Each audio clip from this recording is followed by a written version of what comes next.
तेज प्रताप यादव तो पार्टी से चले गए, परिवार से निकाल दिया। अब उन्हीं के नाम पर उन्हें साथ लाकर, यानी तेज प्रताप यादव को साथ लाया जाएगा। लालू प्रसाद यादव, तेजस्वी यादव के खिलाफ बयान दिलवाया जाएगा और उसके बाद चुनाव में बढ़त बना ली जाएगी। ये पूरा तरीका तैयार किया गया था, प्लान। आप सोचिए, कल तक जो तेज प्रताप यादव को कोसते थे, तेज प्रताप यादव के बारे में बोलते थे, वो अचानक से तेज प्रताप के लिए प्यार उड़ेलने लगे। ये तेज प्रताप यादव भी समझ रहे थे और लालू प्रसाद यादव का परिवार भी। इन सब के बीच वो अपने ही नेता को बचा नहीं पाए। जी हां, आज मैं चिराग पासवान का ताजा बयान दिखाने जा रहा हूं, जिस बयान ने बीजेपी को अंदर तक हिलाकर रख दिया। वो भी ऐसे वक्त में जब खुद नरेंद्र मोदी साहब, जो अपने आप को समझते हैं कि जहां मैं पहुंच जाऊं वहां की हवाएं बदल देता हूं, उनके बिहार में रहने के बावजूद चिराग पासवान के एक बयान ने सबको हिलाकर रख दिया है। आज मैं आपको दिखाने जा रहा हूं ये एनडीए का गुलदस्ता बिहार चुनाव से पहले कैसे हिलने जा रहा है। नमस्कार, मैं हूं प्रज्वल गौतम और आप देख रहे हैं न्यूज सर्किल। पहला एक बयान जो है, पहली जो खबर है चिराग पासवान की पार्टी से जुड़ी, वो देख लीजिए। हिंदुस्तान की खबर है, चिराग पासवान लड़ेंगे विधानसभा चुनाव। सवाल उठने लगा, लोजपा करा रही सर्वे, बोले बड़े नेता लड़ते हैं तो फायदा होता है। ये ऐसे ही नहीं लड़वाया जा रहा है चुनाव, इसके पीछे की कई कहानियां हैं। वो सारी कहानियां आज आपके सामने रखने जा रहा हूं। आपको पता है कि 20 अप्रैल के बाद से ही, 18-19 अप्रैल के बाद से ही, क्योंकि मई का भी महीना निकल गया, तब से ही लोक जनशक्ति पार्टी रामविलास यानी चिराग पासवान की पार्टी की तरफ से ये लगातार कवायद की जा रही है कि अगला अगर एनडीए की तरफ से मुख्यमंत्री हो, अगर चिराग पासवान एनडीए में रहे तो चिराग पासवान हो। बीजेपी से कन्नी काट रही है। वो कह रही है जैसे तैसे तो हम अस्वस्थ, मानसिक रूप से परेशान, हम नीतीश कुमार को घोषित करने में तुले हुए हैं। सोचिए, मैं फिर बोल रहा हूं, पूरी जिम्मेदारी के साथ समझिए, बिहार के मुख्यमंत्री नीतीश कुमार उम्र दराज हो गए, ये बात सच है। लेकिन एक बात भी सच है कि जिन बयानों के आधार पर उन्हें अस्वस्थ घोषित करने की तैयारी बीजेपी कर रही हुई, बीजेपी कभी इस बात का डिफेंड नहीं करती। आपने देखा है, भरे मंच पर अगर वो कुछ कर रहे होते तो हाथ पर पकड़ा जाता है। सम्राट चौधरी हाथ पकड़ते हैं। क्या अपने आका नरेंद्र मोदी के अंट-शंट बयानों पर कभी हाथ पकड़ा उनका किसी ने? नहीं। वो तो अंट-शंट बयान देंगे, सिंदूर दान करेंगे, फिर बैकफुट पे आ जाएंगे, नोटबंदी करेंगे, फिर नोटबंदी 2000 का नोट गायब कर देंगे, उस पर कोई बात नहीं करता। नीतीश कुमार अगर कोई बयान दे रहे हैं, देखिए एक उम्र होती है, कभी कभी वो हंसी खेलने की चीज़ भी हो जाती है। उम्र क्या होता है ना, बुजुर्ग में और एक बच्चे में ज़्यादा अंतर नहीं होता, तो वो कभी कभी ऐसी एक्टिविटी करते हैं। मैं खुद भी स्वीकार करता हूँ कि एक मुख्यमंत्री को शोभा नहीं देता, अगर आप कहेंगे तो। लेकिन ये बात भी सच है कि उससे बदतर स्थितियां नरेंद्र मोदी साहब से लेकर अमित शाह जी बयान दे चुके हैं। पूरी जिम्मेदारी के साथ कह रहा हूं, जो इंसान अपनी राजनीति में बचपने की हद पार करके अपने नाम की कॉमिक छपवा दे, फर्जी खबर, फर्जी बात पर, कि बाल नरेंद्र गया था नदी में और मगरमच्छ पकड़ लाया था, मैं उससे ज़्यादा मतलब हास्यास्पद बात कोई नहीं हो सकती। और उसको हम प्रधानमंत्री कहें तो और हंसने वाली बात है। बचपन में छपाएं बात अलग है, बुढ़ापे में आकर प्रधानमंत्री के तौर पर अपनी शौर्यता दिखाने के लिए कोई करे तो उससे हंसने वाली है। और तो हंसी वाले बयान तो कितने दिए सबने देखे। क्या नीतीश कुमार को लेकर जो माहौल क्रिएट हो रहा है वो सब समझ रहे हैं। नीतीश कुमार को हटाकर कैसे भी करके बीजेपी अपने नेता को बनाना चाहती है, और यह बात चिराग पासवान पहले से ही जानते हैं कि उनका नंबर नहीं आने देगी बीजेपी आने देगी तो उन्हें मालूम है एनडीए में उसके बाद चेहरा नजर नहीं आएगा, कोई आने नहीं देंगे। कम से कम अभी 40-42 साल के हैं, 60-70 साल तक तो लड़ेंगे रहेंगे।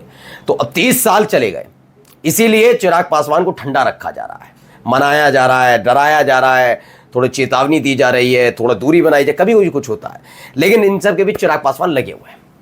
22 तारीख को पहलगाम आतंकी घटना के बाद चिराग पासवान ने थोड़ी संवेदनशीलता दिखाई और इस तरह का चीज़ों से बचे, लेकिन जब जब जरूरत पड़ी उन्होंने अंदेशा जताते रहे। और अब कह दिया क्या, लोक जनशक्ति पार्टी रामविलास क्या कर रही है, सर्वे करा रही है कि अगर सर्वे के आधार पर, तो मैं आपको दिखाई चुका हूं, तेजस्वी यादव बिहार के मुख्यमंत्री के तौर पर पहली पसंद है आज भी। लेकिन वो दिखाना चाहते हैं चिराग पासवान की एनडीए में जरा करा लेते हैं सर्वे कि एनडीए में मुख्यमंत्री पद का मेन दावेदार कौन है, वो ये जानना चाहते हैं। अगर नीतीश नहीं तो सेकंड नंबर पर कौन, क्योंकि सम्राट चौधरी का नंबर तो 2% से भी कम है। जो सम्राट चौधरी अपने आप को खलीफा समझ रहे हैं, बहुत दूर बैठे हुए हैं, 2% भी, उनसे ज़्यादा तो प्रशांत किशोर के नंबर है। अब ये वो करने के लिए काम कर रहे हैं। चिराग पासवान की पार्टी हर वो काम कर रही है जिस काम के लिए बीजेपी जानी जाती थी, लेकिन बीजेपी बेचारी डरी और सहमी हुई है। इन सब के बीच एक बयान आ जाता है चिराग पासवान का, तेजस्वी यादव के लिए और लालू प्रसाद यादव के लिए। क्या पढ़िए, जागरण की खबर है, चिराग पासवान ने खुलेआम कर दी लालू तेजस्वी की तारीफ, आरजेडी गठबंधन पर दिया बड़ा बयान। पहली लाइन पर आते हैं, चिराग पासवान ने खुलेआम कर दी लालू तेजस्वी की तारीफ। लालू प्रसाद यादव को पिता तुल्य फिर बताया, तेजस्वी यादव को छोटे भाई के तौर पर बताया। हाँ, उन्होंने ये जरूर कहा कि अभी गठबंधन की व्यवस्था नहीं है क्योंकि हम दोनों की विचारधाराएं अलग हैं। विचारधारा का जिक्र करके वो अभी गठबंधन से दूर होते नजर आए, लेकिन ये गठबंधन का हिस्सा कैसे नहीं हो सकते, खुद सोचिए। कौन सी विचारधारा? मैं विचारधारा के बारे में जानना चाहता हूं। अपने पिता से अलग विचारधारा तो कभी हो नहीं सकती। वो अपने पिता को इतना सम्मान देते हैं चिराग पासवान, और पिता की जो थी विचारधारा, वो विचारधारा क्या थी, पहले पिता की विचारधारा पर आते हैं। लालू प्रसाद यादव के साथ 2005 तक रहे नहीं रहे, विचारधारा एक चलिए विचारधारा पर ही आ जाते हैं। ये हर कोई जानता है, बीजेपी इसीलिए तो सहमी हुई है, वो जानती है कि बीजेपी की विचारधारा से चिराग पासवान ताल्लुक नहीं रखते। हाल ही में अलग अलग न्यूज़ चैनल पर बैठकर उन्होंने कहा ये हिंदू राष्ट्र, कौन ठेला लगाएगा, कौन कहाँ नमाज अता करेगा, ये सब तमाशे उन्हें पसंद नहीं। वो खुलकर कह चुके हैं, वो हिंदू मुसलमान वाली राजनीति के खिलाफ खुलकर बोल चुके हैं। यानी बीजेपी की विचारधारा के साथ चिराग पासवान की विचारधारा मिलती नहीं है, ये चिराग पासवान स्पष्ट कर चुके हैं। जबकि अगर चिराग पासवान की राजनीति और आरजेडी की राजनीति यानी कि तेजस्वी यादव की राजनीति को देखेंगे तो समानांतर ज्यादा नजर आती है।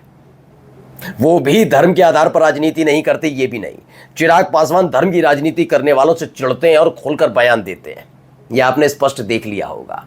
तो यानी ये जो लास्ट वाली लाइन है कि आरजेडी की गठबंधन पर दिया बड़ा बयान यही है कि उन्होंने कहा कि गठबंधन पर विचारधारा हमारी मिलती नहीं है, इसलिए अब विचार। लेकिन जब आप ये कहते हैं कि मेरे पिता तुल्य हैं, मोदी के हनुमान से बड़े पिता होंगे ना, तो पिता तुल्य अगर लालू प्रसाद यादव को बताया जा रहा है तो समझ में बीजेपी के भी आ रहा है ठीक ठाक नहीं है। दरअसल ये दोनों बयान एक साथ इसलिए दिए गए, पहले बयान से बीजेपी सचेत रहे कि आप तैयार रहिएगा, बाद में मत कहिएगा मैं छोड़कर चला गया। दूसरा जो बयान है उससे ये बताने की जरूरत है कि अभी जल्द छोड़कर नहीं जा रहा हूं, मैं रहने के लिए तैयार हूं, लेकिन शर्त यही है मुख्यमंत्री मैं। अपने नेताओं के जरिए ये बयान दिलवाना कि बिहार में बीजेपी में चिराग की जरूरत है। मैं अब भी आपसे कह रहा हूं, बात समझिए। जो कुछ ये पहलगाम आतंकी घटना वाला हुआ मसला और उसके बाद जो ऑपरेशन सिंदूर के बाद बीजेपी रायता फैला रही है, अपने आप फैला रही है अपने नेताओं के जरिए। वो बात अलग है कि हर बात पर झूठ बोलते हैं। पहले एस जयशंकर कहते हैं कि हमने ऑपरेशन सिंदूर की जानकारी पाकिस्तान को दी, बाद में कहते हैं मैंने ऐसा कुछ नहीं किया। बीजेपी कहती है ऐसा कुछ नहीं कहा।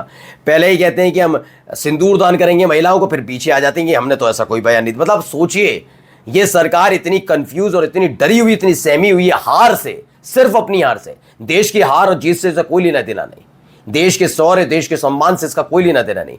मोदी का सम्मान, मोदी का शौर्य, मोदी नायक, मोदी की जीत, इन पर टिका हुआ है इनका खेल। लेकिन इस सारे खेल में इतने बुरे तरह से फंसे हुए हैं कि हर जगह से लताड़े जा रहे हैं। जो दल इनसे बोलने तक की हिम्मत नहीं करते थे ना, देखने तक की हिम्मत नहीं करते, आंखें तरेर रहे हैं, सवाल पूछ रहे हैं। चिराग पासवान आने जा रहे हैं, लिख कर ले लीजिएगा। इंडिया गठबंधन में आए या ना आए, लेकिन इंडिया गठबंधन पहली फुर्सत में चुनाव से पहले छोड़ेंगे। नमस्कार।